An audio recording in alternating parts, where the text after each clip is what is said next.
Às margens do Nilo, um rapaz está morto. E um homem está morrendo. Duas mortes separadas por mais de 30 séculos.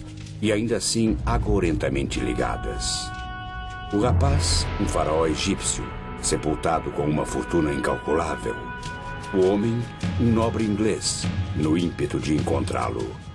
Sua busca disparou a maior caça ao tesouro da história e uma reação de mortes em cadeia.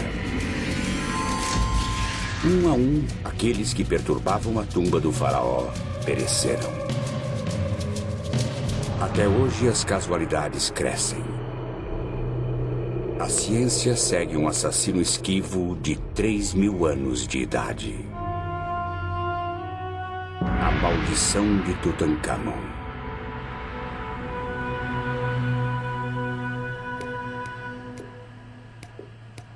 No hospital da Pensilvânia, uma jovem está morrendo de fome.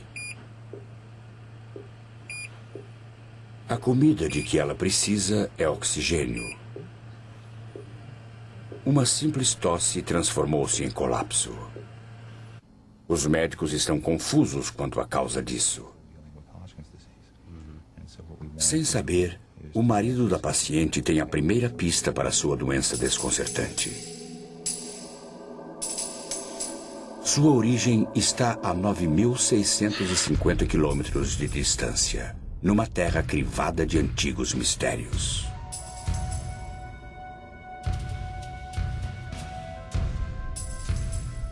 Este é o Vale dos Mortos. Esculpido em rocha está o maior mausoléu do mundo. 1500 anos antes de Cristo, os faraós do Egito foram postos para descansar aqui, no Vale dos Reis. Dizem que deste mundo não se leva nada, mas eles levaram. Cada faraó foi enterrado com o resgate de um rei. Marfim, ébano, ouro. E cada tumba foi camuflada pelo árido deserto. Mas quando os arqueólogos chegaram, séculos depois, encontraram apenas ossos ressecados. Outros estiveram aqui antes. Existe uma cidade inteira em Kurma, perto do Vale dos Reis, com 1000% de ladrões de tumbas, antigamente e agora. E quando eles não conseguem encontrar alguma coisa, eles a falsificam e vendem a você. Ou quando encontram alguma coisa, fazem réplicas e as vendem. E isso tem acontecido desde que o primeiro faraó foi enterrado.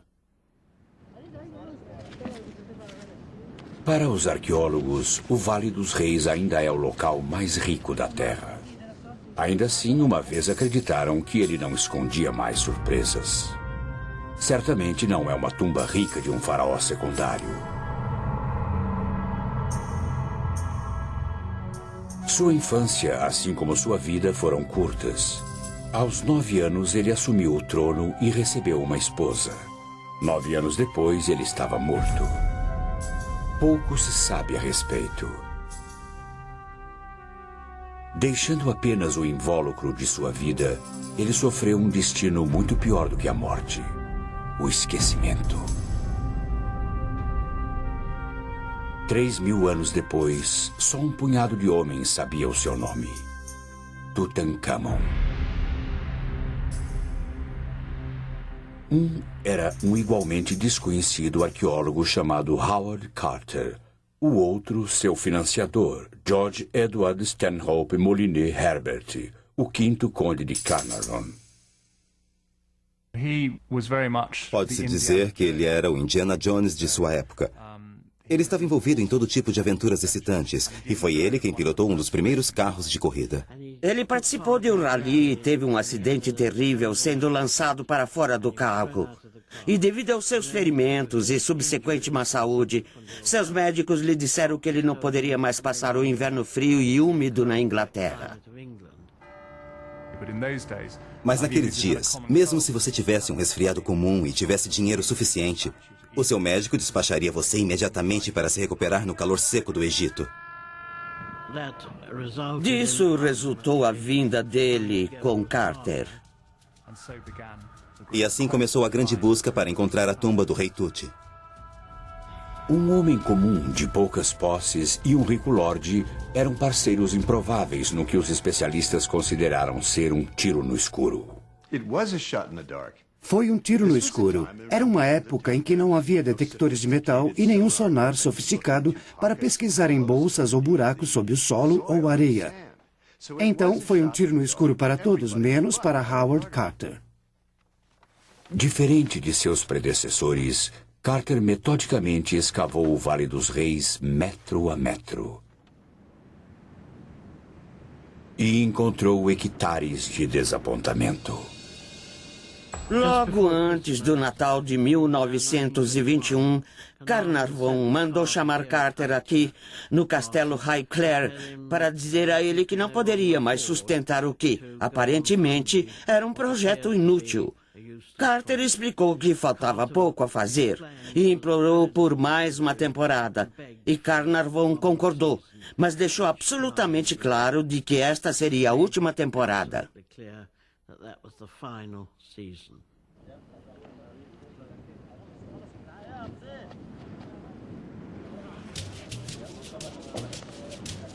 No terceiro dia, os trabalhadores descobriram degraus de pedra que levavam a uma entrada escondida carimbada com um selo antigo.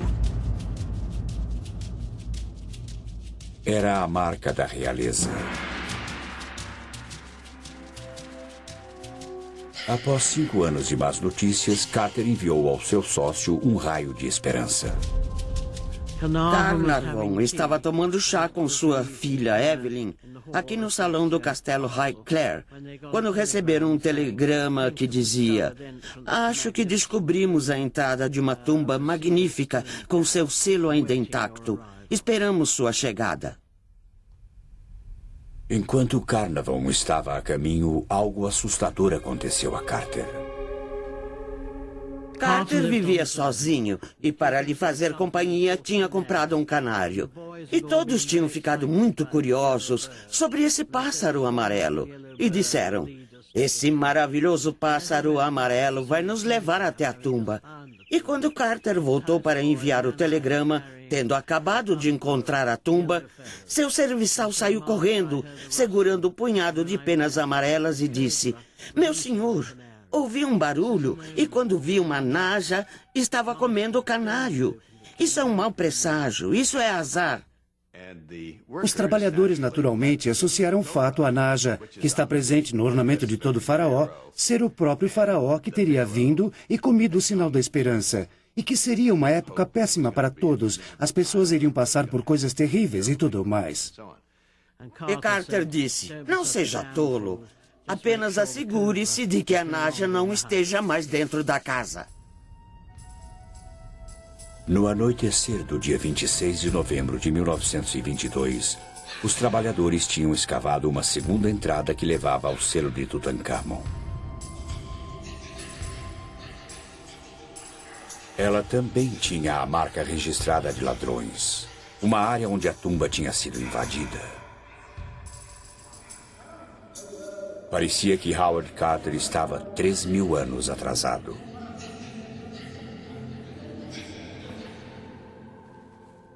Sozinhos na passagem estavam Lord Carnarvon, sua filha Lady Evelyn Herbert, o assistente de Carter e o próprio Carter. Diante dele, a descoberta de sua vida, ou uma tumba para os seus sonhos.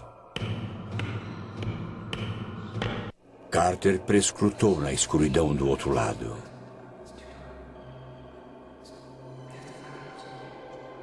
Finalmente, Carnarvon sussurrou: "Você pode ver alguma coisa?"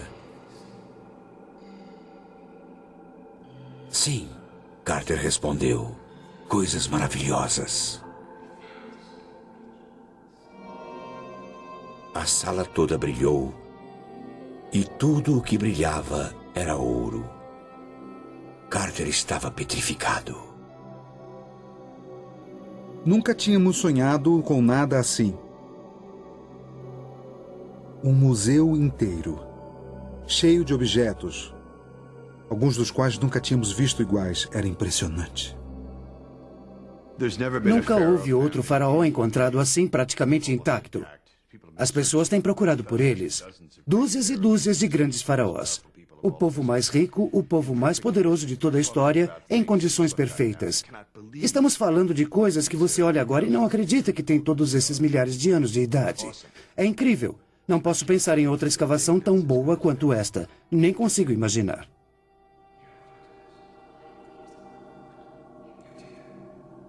Carter mais tarde disse que todos deram uma olhada e depois saíram.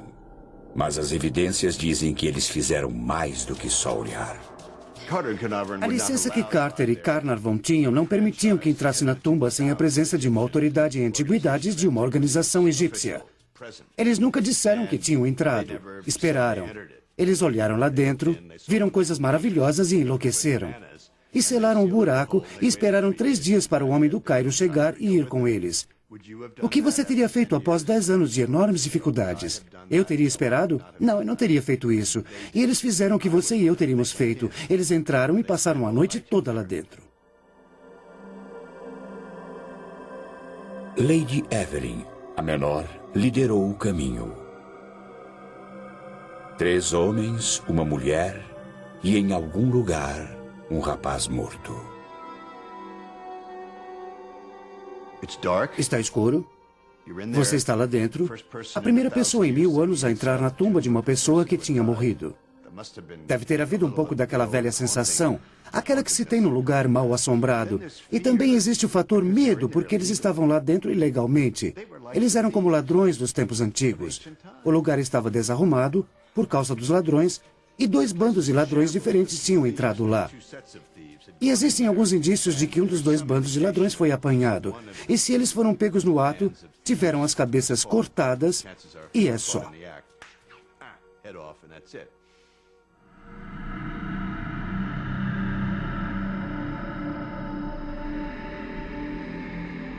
Os descobridores começaram a contar as suas bênçãos. Eles acabariam somando 5.000. A tumba de Tutancâmon foi a maior descoberta da história. Da noite para o dia, Carnarvon, Carter e Tut tornaram-se celebridades.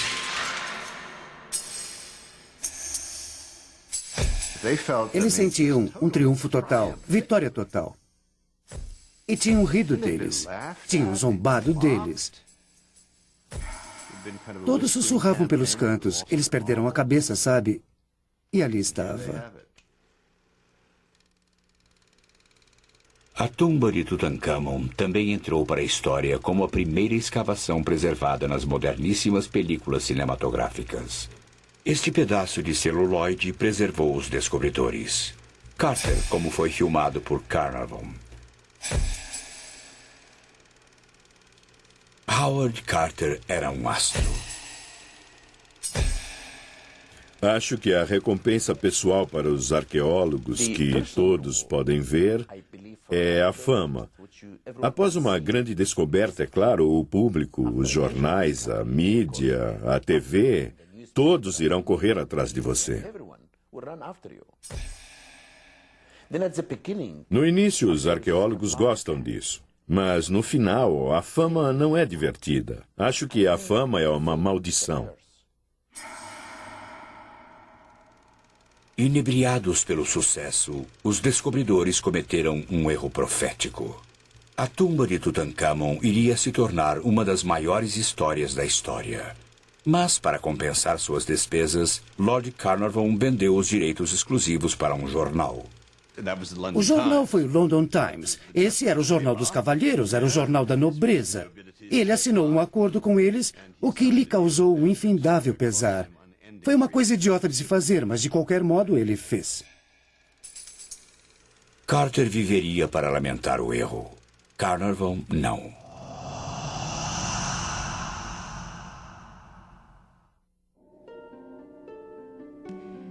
O homem que tinha financiado a procura pelo rei Tut tinha vindo ao Egito inicialmente por sua saúde. Essa decisão provaria ser fatal. Numa manhã da primavera de 1923, Lord Carnarvon se cortou exatamente onde um mosquito o tinha picado dias antes. O ferimento não sarava. Dias depois, numa viagem ao Cairo, Carnarvon foi devastado pela febre. Lamento lhe dizer que Carnarvon está gravemente enfermo. Seu secretário, Richard Bittell, enviou as más notícias a Howard Carter. A picada de mosquito tinha infeccionado. Aquela picada envenenada se espalhou por seu corpo e seu sangue está envenenado.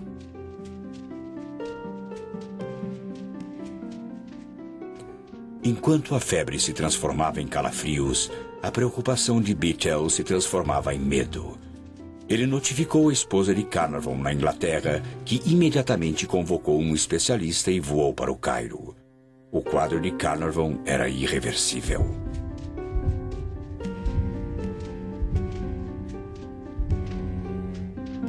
No momento que ele morreu, todas as luzes do Cairo se apagaram. E naquela época, todos os serviços públicos no Cairo eram administrados pelo exército britânico e não havia meio deles religarem a energia, nem puderam encontrar nenhum motivo para as luzes terem acabado. E 20 minutos depois, a energia foi restaurada. Naquele exato momento, outra coisa inexplicável aconteceu a mais de 3.200 quilômetros de distância, na Inglaterra. A pequena Fox Terrier de Carnarvon, Suzy, estava dormindo na sua cesta no quarto da governanta no castelo Highclere. E no mesmo segundo que ele morreu, Suzy se sentou na sua cesta, uivou e morreu.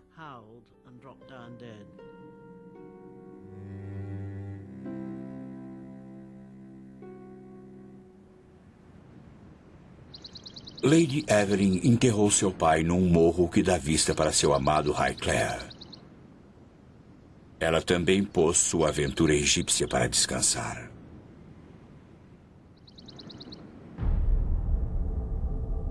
Como o rei, cujo sono ele perturbou, o nobre inglês também não descansaria em paz. O corpo de Carnarvon ainda não tinha esfriado quando a imprensa mundial deu o nome do culpado.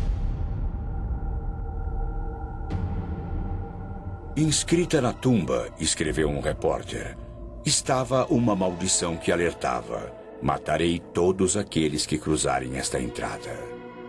Um outro jornal relatou uma maldição lugubremente exata: aqueles que penetrarem nesta tumba sagrada logo serão visitados pelas asas da morte. Para Carnarvon, a morte realmente veio voando. Não seria a última vez que um intruso morreria de causas não naturais.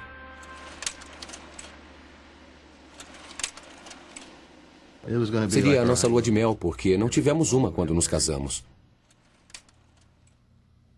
Entre os visitantes da tumba de Tut em 1995 estavam Gary Manson e sua esposa Cheryl. Para Cheryl, uma estudante de História da Arte, era a viagem de uma vida. Todos que conhecíamos sabiam que íamos para lá. Quando falava com alguém, a primeira coisa que dizia é que ia viajar até lá. As paisagens a impressionavam tanto que apenas vê-las não era o bastante. Estávamos descendo até as tumbas e olhando para as pinturas azuis escuras e vermelhas. Ela se inclinou para frente e estava olhando uma pintura muito de perto. Ergueu a mão até a pintura e aí tocou-a. Esfregou o dedo na tinta e o guia viu e gritou com ela. Ela se virou e disse: "O meu professor nos disse que se chegássemos até aqui, deveríamos tocar a pintura, não importa o que digam, porque nunca haverá uma segunda chance." Quando os Manson voltaram à Pensilvânia, os problemas de Cheryl começaram. 3 semanas após termos voltado, ela começou a ter uma leve tosse, que foi piorando até que ela finalmente estava tossindo a maior parte do tempo. Quando Gary pediu que Cheryl fosse ao médico, ela recusou. Ele já a tinha visto assim durante uma batalha extenuante contra a doença de Hodgkin. Ela tinha sido submetida a quimioterapia, tratamento com radiação, praticamente tudo a que se é submetido para o tratamento do câncer. E ela não queria voltar ao médico depois disso, mas finalmente ela teve que ir. Conheci a Sra. Manson quando já era paciente do centro de tratamento intensivo. E naquela época sua condição já era crítica. Ela começou a perder peso, sentir fraqueza, faltava-lhe fôlego. E quando ela foi admitida no hospital para tratamento, já havia muitos sinais de doença presentes. Um envolvimento definitivo de ambos os pulmões, a progressão do quadro... Eles suspeitaram que era doença de Hodgkin novamente, porque os sintomas eram muito parecidos. Mas cerca de um dia ou dois depois, eliminaram essa possibilidade e começaram a pensar que o problema era algo nos pulmões. Mas eles nunca tiveram a chance de descobrir, porque a doença evoluiu muito rápido. Então eles decidiram fazer uma biópsia dos pulmões. A partir da secreção de seus pulmões, assim como dos próprios pulmões, pudemos identificar um fungo, o Aspergillus niger. E muito provavelmente foi esse o evento que precipitou a sua doença. Esporos microscópicos do fungo são facilmente inaláveis. Corpos saudáveis resistem a eles, mas o sistema imunológico de Cheryl estava debilitado devido à sua batalha contra a doença de Hodgkin. Os esporos invadiram uma célula indefesa após a outra, causando destruição em seu caminho. Cheryl Manson estava faminta de oxigênio.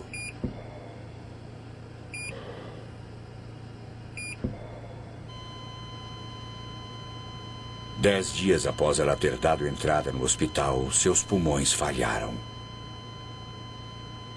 Ela tinha 38 anos de idade.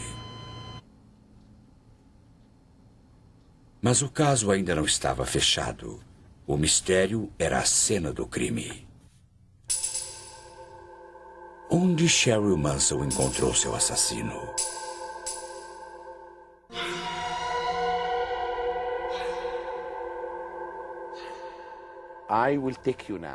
Vou levá-los agora para visitar uma tumba que continha a primeira maldição do mundo.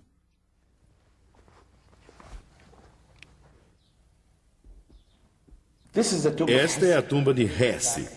Ela data de mais de 4.000 anos. E na entrada da tumba existe a inscrição de uma maldição muito interessante. Todos os egípcios, de faraós a camponeses, guardavam suas tumbas com encantamentos e maldições. Mas para qualquer um que penetrar na sua tumba... David Silverman é professor de egiptologia na Universidade da Pensilvânia. Ele já traduziu dúzias de maldições antigas, incluindo a maldição de Hesse, de 4.000 anos. A maldição é uma interdição a qualquer um que entre na tumba e que tenha comido um determinado alimento proibido, como carne de porco ou peixe. Algo impuro ou algo impuro ligado à sua alma. Ou que tenha cometido um ato de impureza sexual, neste caso, adultério. E frequentemente ele fazia amor com todas as mulheres. E se isso acontecia, o indivíduo então podia ser punido na sua vida atual ou no pós-vida. Assim, ele seria julgado perante o grande Deus. Para o professor Silverman, nem toda maldição é acadêmica. Recebi um telefonema de um médico e ele me contou essa história muito interessante e muito infeliz sobre uma mulher que tinha ido com seu marido ao Egito e tinha entrado na tumba do rei Tut. E lá ela acabou pegando um fungo. Na época, sabíamos que tínhamos isolado o Aspergillus niger das amostras que colhemos da Sra. Manson e também sabíamos sobre a sua viagem. Tinha que ter pego algo lá. Então, o que tínhamos de descobrir era se esse fungo também estava presente nas tumbas que ela tinha visitado. É o único lugar de onde podia ter vindo. Assim, telefonamos ao Departamento de Egiptologia da Universidade da Pensilvânia. Eles estavam imaginando que isso tinha algo a ver com a maldição.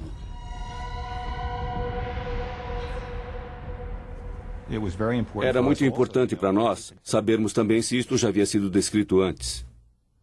Havia. Em 1923, 2 homens tiveram morte súbita após visitarem a tumba de Tut. O que os médicos chamaram de febre foi anunciado como a maldição de Tutankhamon.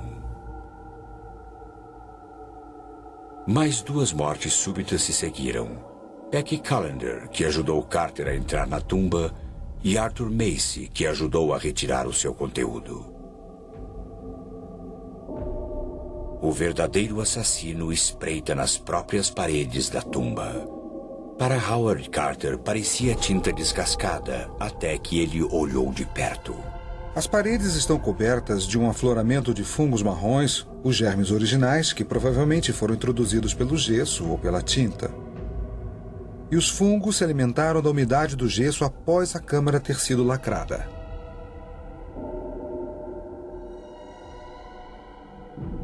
O fungo é o Aspergillus niger. Na tumba cálida e úmida, ele prosperou, a única coisa que viveu durante 3.000 anos. Quando Cheryl Manson chegou aqui com um sistema imunológico debilitado, ela era uma ótima hospedeira para o fungo. Acho que ligando o nosso caso, que é um caso atual, à visita das próprias tumbas, fomos capazes de estabelecer uma relação direta entre o que pode ter acontecido aos arqueólogos que visitaram a tumba há tempos. E estou muito certo, pelo menos em alguns desses casos, de que o Aspergillus pode ter facilmente desempenhado um papel. A ciência estava pronta para encerrar o caso de Cheryl Manson, mas não a maldição de Tutankhamon.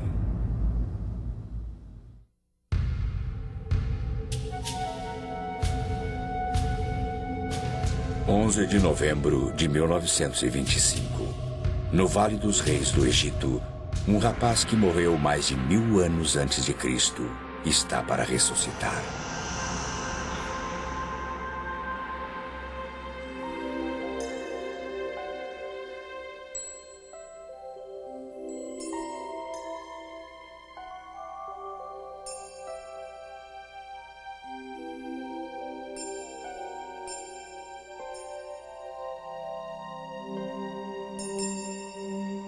Tutankhamon descansa dentro de 3 sarcófagos, um dentro do outro. O mais profundo é de quase 136 quilos de ouro maciço.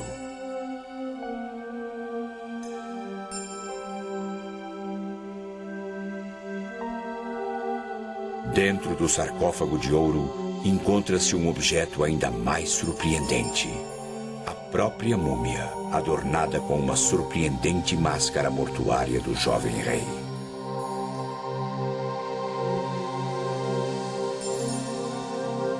Como representação da figura humana, só algumas das grandes estátuas podem ser comparadas ao seu brilho.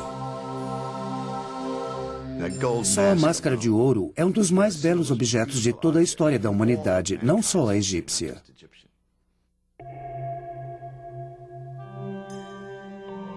O corpo de Tutankhamon encontrava-se sob 13 camadas de linho. Enquanto Howard Carter as retirava, ele descobriu os preciosos amuletos escondidos no corpo para afastar o mal. Com o passar dos séculos, as resinas e óleos usados para mumificar o corpo tinham se transformado em cola. Para recuperar os amuletos, Carter realizou uma operação radical. Ele cortou o corpo.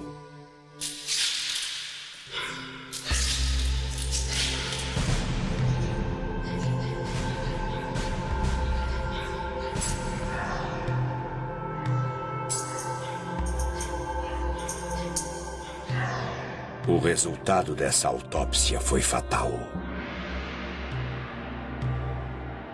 Em 14 dias, 2 participantes do grupo morreram.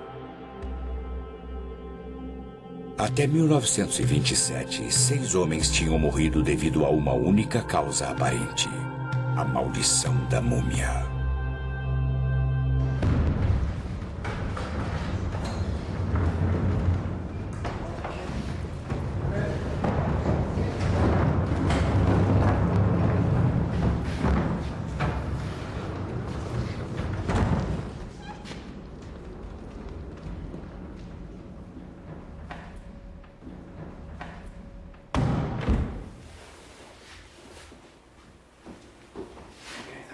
Esta é uma máscara muito bem preservada.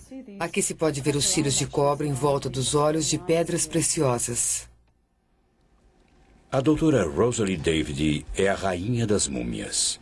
Como curadora de egiptologia para o Museu Universitário de Manchester, na Inglaterra, ela já realizou autópsias em 35 múmias, mais do que qualquer um. Ela também foi pioneira no método de fazê-lo sem destruir as múmias. Temos aqui a múmia de uma senhora de idade. Usando raios-x e endoscópios, penetramos por orifícios já existentes e colhemos amostras de tecidos que podemos usar para identificação para o DNA. Também esperamos que, no futuro, possamos detectar DNA viral e bacteriano nas múmias. Então, essa metodologia é muito melhor. O endoscópio permite que a doutora David examine o corpo sem ter de desembrulhá-lo, em completa segurança. Trabalhar com uma múmia pode ser um risco, tanto para o operador como para a múmia, porque o operador pode inalar os esporos do pó da múmia. E, por outro lado, o operador pode depositar bactérias e umidade na superfície da múmia, causando assim a sua decomposição. Apesar de morta há milhares de anos, uma múmia permanece viva com bactérias. Algumas inofensivas, outras letais.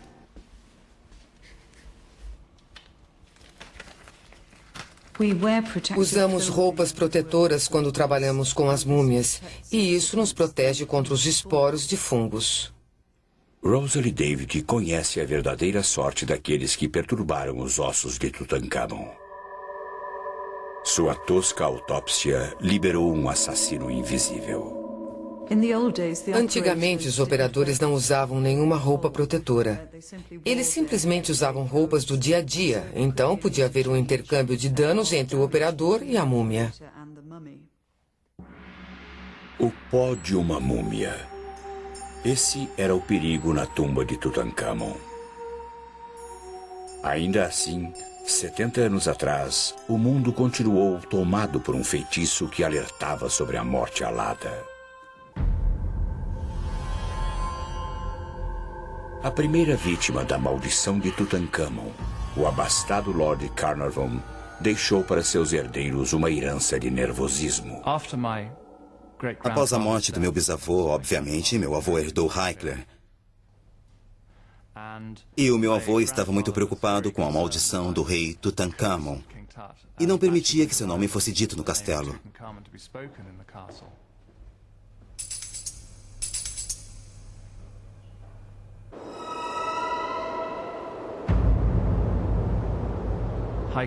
O castelo Hickler, numa noite fria de inverno, pode ser bastante assustador. E se somar a isso a alegada maldição de um faraó, você pode ficar bastante assustado. Muito depois do meu avô ter morrido, tivemos que fazer um inventário do castelo. E é claro, sendo um lugar tão grande, isso levou bastante tempo e finalmente foi terminado. Estávamos reunidos aqui, em família, com Robert Taylor, o mordomo do meu avô, que era um dos grandes mordomos britânicos. E meu pai virou-se para Robert Taylor e disse: "Bem, graças a Deus tudo acabou, Robert." E Robert Taylor virou-se para o meu pai e disse: "Bem, senhor, tudo menos aquelas coisas egípcias." Como você pode imaginar, todos nós ficamos absolutamente surpresos com esse comentário e dissemos: "Bem, que coisas egípcias são essas?" E ele disse: "Bem, se me seguirem, mostrarei a vocês os armários secretos."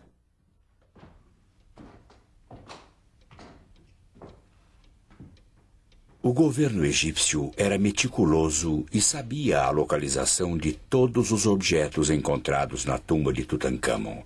Ainda assim, 17 pequenos artefatos tinham sido contrabandeados. Carter e Carnarvon acharam o fascínio do tesouro irresistível. Poucos no lugar deles não achariam. O homem que encontrou a tumba de Tutankhamon estava entre os poucos que escaparam de sua maldição, ou quase. Quando fez a maior descoberta da arqueologia, Howard Carter teve o mundo aos seus pés. E então, ele tropeçou. Ele tinha o meio ambiente. Ele tinha as tempestades de pó. Seu bom amigo Carnarvon estava morto. Ele estava sendo muito pressionado pelos egípcios. Estava sob enorme pressão da imprensa que não teve acesso à história. Ele tinha um espaço muito pequeno para trabalhar. Estava enlouquecendo, estava irritado. De qualquer modo, seu temperamento era explosivo. Howard Carter chegou ao limite. Ele não aguentou mais e enlouqueceu. Obcecado e com acesso ao que ele sentia ser a sua tumba, um dia Carter trancou todos para fora, inclusive os egípcios. Isso foi um grande erro. Como estrangeiro trabalhando num país, ele tinha de saber que era convidado. E se você é convidado, precisa respeitar as pessoas com quem está trabalhando. E quando ele fez essa insanidade de instalar esse enorme portão de ferro e trancá-lo, foi como se a Inglaterra estivesse tomando algo que pertencia ao povo egípcio, o que era verdade. E eles se enfureceram e o puseram para fora.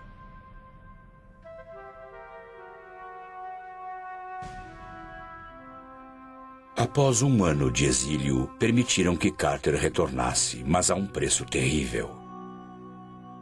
Ele tinha de renunciar ao seu direito ao tesouro de Tutankhamon. O destino o poupou para viver dia após dia com o tesouro que ele encontrou, mas que nunca poderia possuir. Talvez a maldição definitiva. Carter passou a década seguinte no Vale dos Reis catalogando as 5.000 peças maravilhosas de Tut. No dia 2 de março de 1939, aos 65 anos, ele morreu de causas naturais.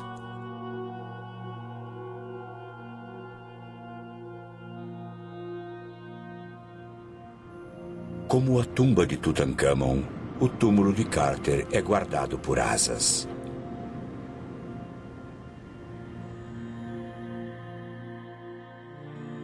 Antes de morrer, Carter ressarciu Tutankhamon. Os ossos do faraó foram remendados e deixaram que ele descansasse em sua tumba. Mas ele não descansaria. Numa reação em cadeia de tragédias, sua maldição fez mais 5 vítimas. Primeiro, Lady Carnarvon morreu subitamente vítima de uma picada de inseto, como seu marido. Então, Richard Beecher, o secretário de Lord Carnarvon, morreu misteriosamente enquanto dormia. 3 meses depois, o pai de Beecher, Lord Westbury, lançou-se para a morte do 7º andar de um edifício. Ele deixou um bilhete culpando a maldição do rei Tut pela morte de seu filho. A caminho do cemitério, o carro fúnebre de Lord Westbury atingiu um garoto de 8 anos. No exato momento da morte do garoto, morreu também um funcionário do Museu Britânico, cujo campo era a egiptologia. Durante 3 décadas, a maldição ficou adormecida, até a última vez que o sono de Tutankhamon foi perturbado.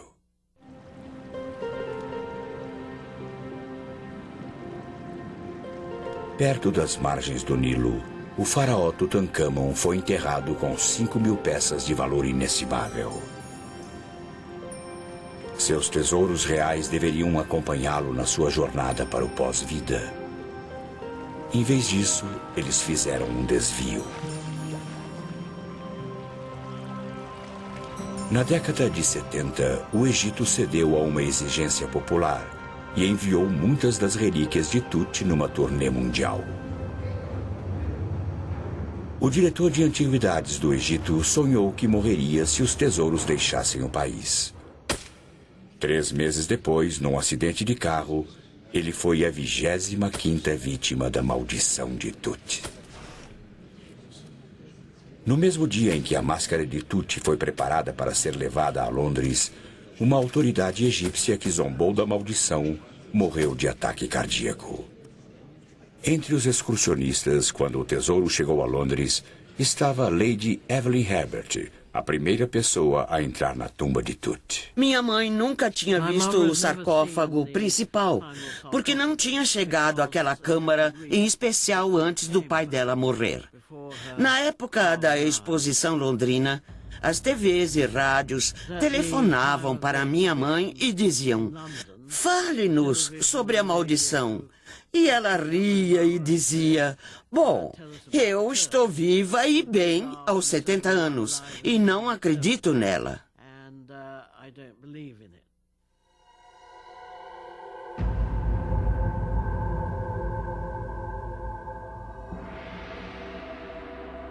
Acho que foi uma época muito emocionante, provavelmente traumática e estressante, porque ela estava vendo as coisas que ela percebeu que seu pai nunca tinha visto, após tantos anos de esforços.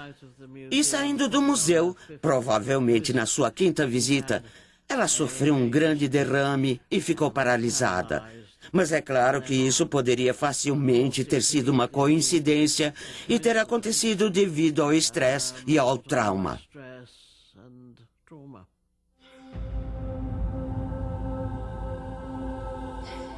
A coincidência conseguiu explicar a morte da maioria das vítimas da maldição de Tut.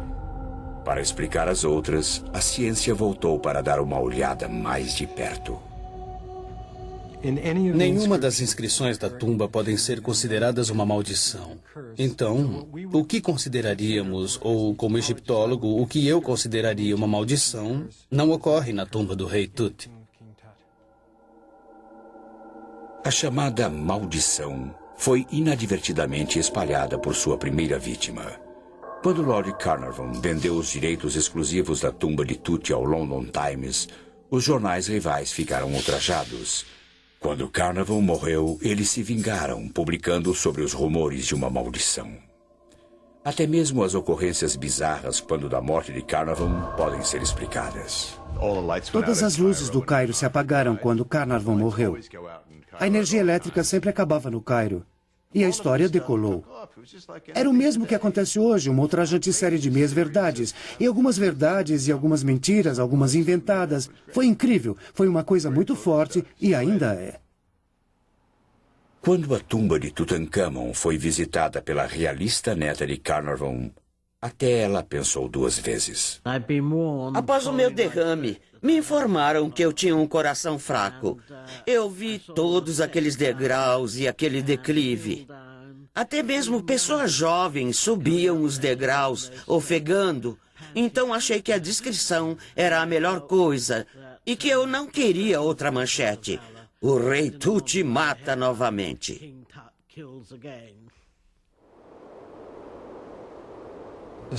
O filho de Lord Carnarvon disse que ele realmente não acreditava na maldição, mas também disse que não havia maneira de explicar muitas das coisas que aconteciam, e isso tem mantido a maldição viva. Acidentes podem acontecer, como me aconteceram muitas vezes. Há muito tempo eu estava escavando num sítio no Delta. No primeiro ano e no mesmo dia que puseram os artefatos no museu, alguém me chamou no museu e disse: "O seu tio morreu." No ano seguinte, no mesmo dia, disseram: "A sua tia morreu." E no terceiro ano, o meu primo morreu.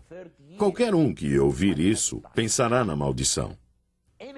E até mesmo quando eu descobri uma tumba selada, linda, repleta de estátuas. As estátuas são incríveis, incríveis. E eu fui o primeiro a vê-las. No dia seguinte, ocorreu um terremoto no Cairo. No terceiro dia, eu tive um ataque cardíaco. Os repórteres fizeram a associação e falaram sobre a maldição. Não importa o quanto você tente matá-la, ela é como uma fênix que renasce repetidamente. Veja, não importa o quanto digam que o monstro do Lago Ness não existe, ou que OVNIs não existem, que não há lógica, ainda acreditamos neles, não é? Curador da exposição sobre Tutankhamon durante a sua turnê americana, certa noite Thomas Holvin teve um encontro cara a cara com o faraó amaldiçoado. Estiquei o braço e agarrei aquela máscara nas mãos e a tirei do pedestal. Eu estava a uns 15 centímetros dela, olhando direto para aqueles lindos olhos. Eu olhei para a direita e para a esquerda e não havia ninguém por perto.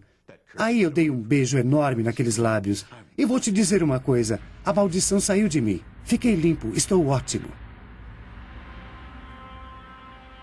O tesouro de Tutancâmon agora reside no Museu do Cairo, onde milhões de pessoas o têm apreciado. O museu também é a humilde tumba de dinastias de faraós. Mas Tutancâmon ainda descansa no Vale dos Reis. Antes o mais obscuro dos faraós, ele agora é o mais famoso. Os antigos egípcios iam para o túmulo com uma crença imortal. Diga o meu nome e eu viverei. Tutancâmon, agora um nome conhecido, tem o que mais queria, a imortalidade.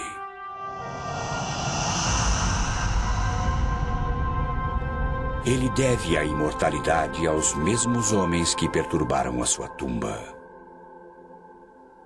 Eles também deixaram para Tutancâmon o tipo de proteção que outros faraós matariam para ter. Uma maldição que faria até os mais céticos prudentes.